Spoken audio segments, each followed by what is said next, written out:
বাচ্চাদের সবসময় উষ্ণ গরম জল খাওয়াতে হয়, কিন্তু কিছুক্ষণ গরম থাকার পর জল কিন্তু কনকনে ঠান্ডা হয়ে যায়। যদি ফিডার বোতলে এই রকম কভার দেওয়া যায় তাহলে কিন্তু জল বেশিক্ষণ গরম থাকে। আর এই ফিডার বোতলের কভারটা কিন্তু তোমরাও অনায়াসে বানিয়ে নিতে পারো। তার জন্য কিছু উল আর এরকম একটা 11 নম্বরের কুরুশ কাঁটা লাগবে। প্রথমেই কুরুশ কাঁটাটাকে ডান হাতে ধরবে আর বাঁ হাতে সুতোটাকে এইরকম করে জড়িয়ে একটা নট বানিয়ে নেবে আগে থেকেই। তারপরে 4টে চেন করে নেবে। 4টে চেন করার পরে প্রথমে যে নট করেছিলাম সেই নটের সাথে আমি এখন জয়েন্ট করে দেব। তারপর একটা এরকম সার্কেল হয়ে যাবে। তারপরে 3টে আবার চেন করব। তারপরে করব ডবল ক্রোশেট। আর এই সার্কেলের ভেতর দিয়ে কিন্তু আমি ডবল ক্রোশেটগুলো করে নেব। আর হ্যাঁ, একটা কথা, যদি এখনও পর্যন্ত আমার চ্যানেলটিকে তোমরা সাবস্ক্রাইব না করে থাকো তাহলে প্লিজ সাবস্ক্রাইব করে দিও। আর পাশে থাকা বেল আইকনটাকেও প্লিজ, তোমাদের একটা কমেন্ট আমার ভিডিও করার উৎসাহকে আরও দ্বিগুণ করে দেয়। তাই জন্য কোথাও যদি ভুল ত্রুটি থেকে থাকে তাহলে কমেন্ট করে জানাবে, সেখানে আমি ভুল শুধরানোর চেষ্টা করব। এখানে ডবল ক্রোশেট আমার করা কমপ্লিট হয়ে গেছে। এখানে আমি 12টা ডবল ক্রোশেট করেছি।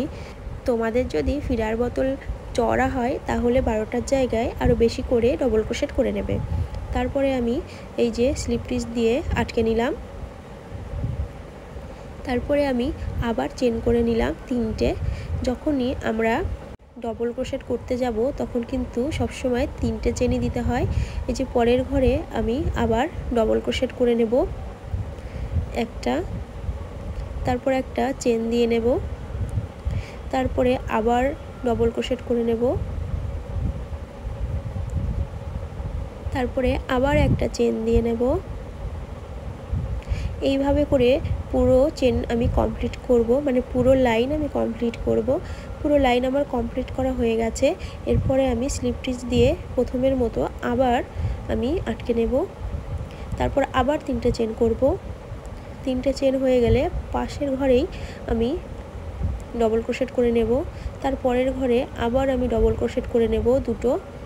এইভাবে করে প্রত্যেকটা লাইন আমি 2টো ডবল ক্রোশেট করে কমপ্লিট করব। একটা ঘরে 2টো করে ডবল ক্রোশেট। এই যে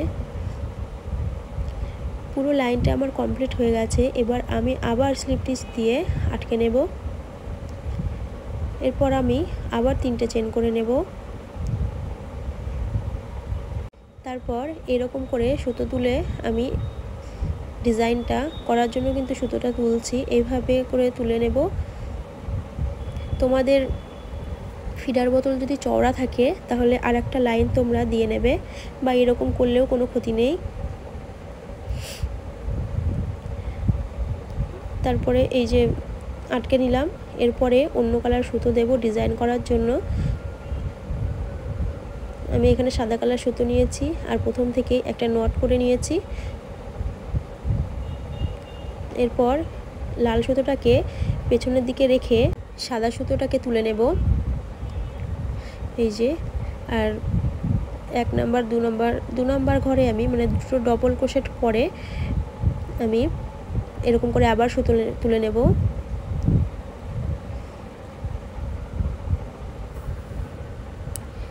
আবার আমি জয়েন্ট করে নেব। এইভাবে সবগুলো সুতোর মাঝ দিয়ে সুতোটাকে বার করে নিলাম। বার করে নিয়ে এই যে স্লিপ স্টিচ দিয়ে নিলাম। এরপরে কিন্তু আবার সাদা সুতোটাকে পেছনের দিকে নিয়ে লাল সুতো দিয়ে বুনে নেব। তার জন্য আবার 2 নাম্বার ঘরে আমি সুতো তুলে নেব আগের মতোই। এরপরে সবগুলো সুতোর মধ্যে দিয়ে, মানে সবগুলো ঘরের মধ্যে দিয়ে সুতোটাকে বার করে এরকম স্লিপ স্টিচ দিয়ে আটকে নেব। এরকম করে আমি পুরো লাইনটা কমপ্লিট করব। তোমরা যদি কুরুশ কাঁটা দিয়ে একদমই কাজ না পারো তাহলে কিন্তু আমার চ্যানেলে A to Z তোমাদের কুরুশ কাঁটা দিয়ে কাজ কি করে করতে হয় প্রথম থেকে শেষ পর্যন্ত পুরো ভিডিও দেওয়া আছে, তোমরা গিয়ে আমার চ্যানেলে দেখে নিতে পারো। আর কুরুশ কাঁটা ছাড়াও অনেক কিছুর ভিডিও আমার চ্যানেলে আছে, তোমরা গিয়ে দেখে নিতে পারো, নিশ্চয়ই ভালো লাগবে। কুরুশ কাটা ছাড়া যে কত কিছু বানানো যায় সব ভিডিওই কিন্তু আমার চ্যানেলে তোমরা পেয়ে যাবে কম বেশি। তো পুরো লাইনটা আমার কমপ্লিট হয়ে গেছে। আর প্রথম যে ফুলটা করেছিলাম তার সাথে আমি জয়েন করে নিলাম স্লিপ স্টিচ দিয়ে। এরপরে আমি আবার 3টে চেন করে নেব। আর এবার আমি সাদা সুতো দিয়ে এই যে এখানে এই গ্যাপটাতেই আবার ফুল করে নেব, সেম আগের মতোই। আবার আটকে নেব। পুরো লাইনটা আমার কমপ্লিট হয়ে গেছে। এবার আমি স্লিপ স্টিচ দিয়ে জয়েন্ট করে নেব। তারপরে পরের ঘরেও আমি স্লিপ স্টিচ দিয়ে জয়েন্ট করে নেব। তারপরের ঘরেও আমি স্লিপ স্টিচ দিয়ে জয়েন্ট করে নেব। এরপর আমি 3টে চেন করে নেব। আর এবার কিন্তু আমি সাদা সুতো দিয়েই চেন করব।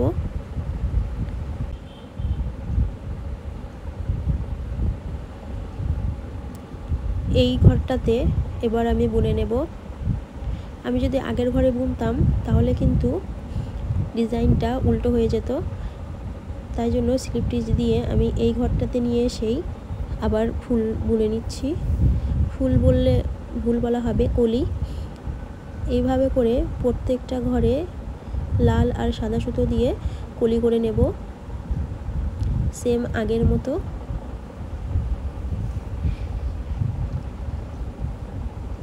তোমরা চাইলে এই ডিজাইনটা পুরোটাই কমপ্লিট করতে পারো এতটা, কিন্তু আমি অন্য ডিজাইন করব। এই ডিজাইনটা করার জন্য প্রথমে যে আমি এইভাবে নিয়েছি, এরপরে কিন্তু আমি সামনের দিকে প্রথমে এদিকে নিয়েছিলাম কলিগুলো, তারপরে কিন্তু এবার আমি সামনের দিকে কলি বুনে নেব। এই যে সাদা সুতোর সামনে আর লাল সুতোর পেছনে। আর আগে কিন্তু সাদা সুতোর পেছনে লাল সুতোর সামনে ছিল। অবশ্য এই ডিজাইনটা আমি করতে চাইনি, আমি সিম্পল ডিজাইনটাই করতে চেয়েছিলাম, কিন্তু আমার একটা ভুলের কারণে এই ডিজাইনটা হয়ে গেছে। তো ভাবলাম তোমাদের সাথেও শেয়ার করি।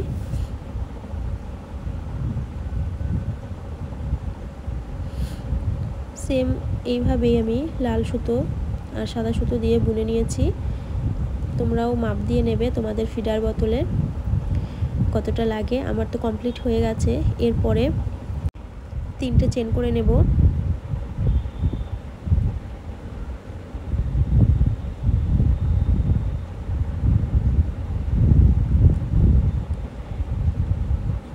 যেই ঘরে চেন করেছি সেই ঘরে আবার ডবল ক্রোশেট করে নিলাম। এরকম করে গ্যাপগুলো যে আছে কলির, সেই সব কটা কলিতে আমি 2টো করে ডবল ক্রোশেট করে নেব। 2টোর জায়গায় বেশি দিলে, মানে 3টে করে দিলে কিন্তু বেশি হয়ে যাবে, আবার একটা করে দিলে কিন্তু চেপে যাবে, তাই জন্য 2টো করেই দিতে হবে। এই জয়েন্ট করে নিলাম। পুরোটা কমপ্লিট হয়ে গেছে লাইনটা।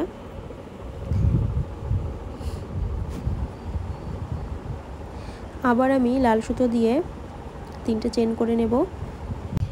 তারপরে আমি এই যে পরের গ্যাপে 2টো ডবল ক্রোশেট করে নেব। তোমরা চাইলে প্রথমে যে চেন করেছি তার সাথে আর একটা ডবল ক্রোশেট করতে পারো, তাহলে 2টো, কিন্তু আমি সেটা লাস্টে করব। এরকম করে প্রত্যেকটা ঘরে আমি 2টো করে ডবল ক্রোশেট করে নেব। এই যে কমপ্লিট হয়ে গেছে নিচের পোর্শনটা। এরপরে আমি উপরের পোর্শনটা কমপ্লিট করব। এই যে ঢাকনাটা, তার জন্য সাদা কালারের সুতো নিয়েছি আর একটা নট করে নিয়েছি। এরপরে আমি 4টে চেন করে নেব।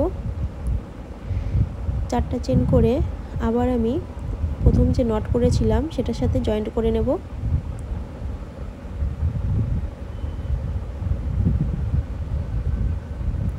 আবার 3টে চেন করে নেব।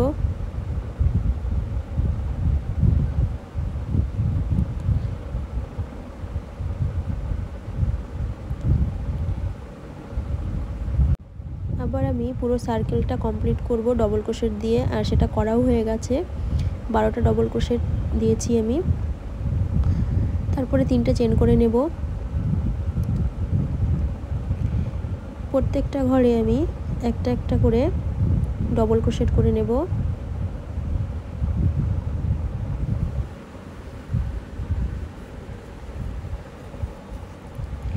লাইনটা আমি কমপ্লিট করব। লাইনটা কমপ্লিট হয়ে গেছে। এবার আমি আবার স্লিপ স্টিচ দিয়ে জয়েন্ট করে নেব।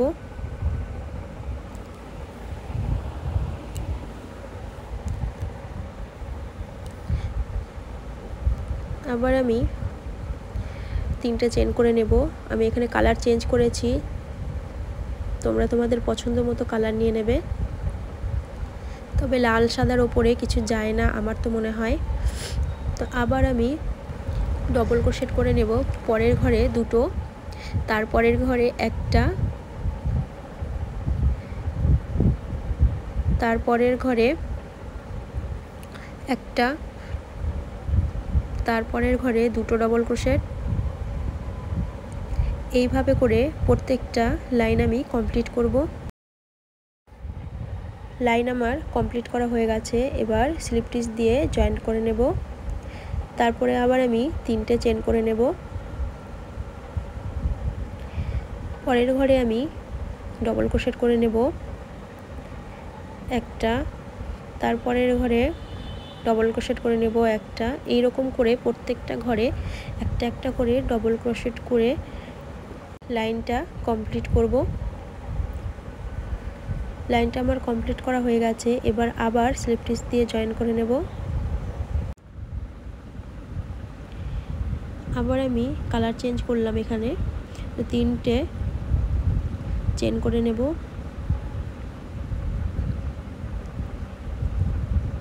এরপর পরের ঘরে আমি ডবল ক্রোশেট করে নেব। তারপরের ঘরে আমি ডবল ক্রোশেট করে নেব দুটো।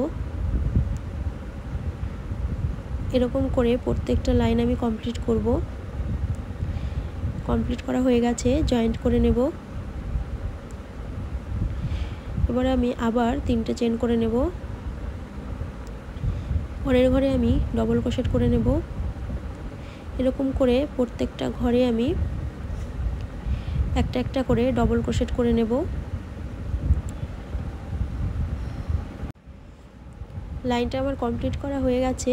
এরপরে আমি জয়েন্ট করে নেব স্লিপ স্টিচ দিয়ে। আবার আমি কালার চেঞ্জ করলাম, 3টে চেন করে নিলাম লাল সুতো দিয়ে। তারপরের ঘরে আমি ডবল ক্রোশেট করে নিলাম। এরকম করে প্রত্যেকটা ঘরে একটা একটা করে ডবল ক্রোশেট করে কমপ্লিট করে নিলাম লাইনটা। তারপরে আমি স্লিপ স্টিচ দিয়ে আটকে নিলাম।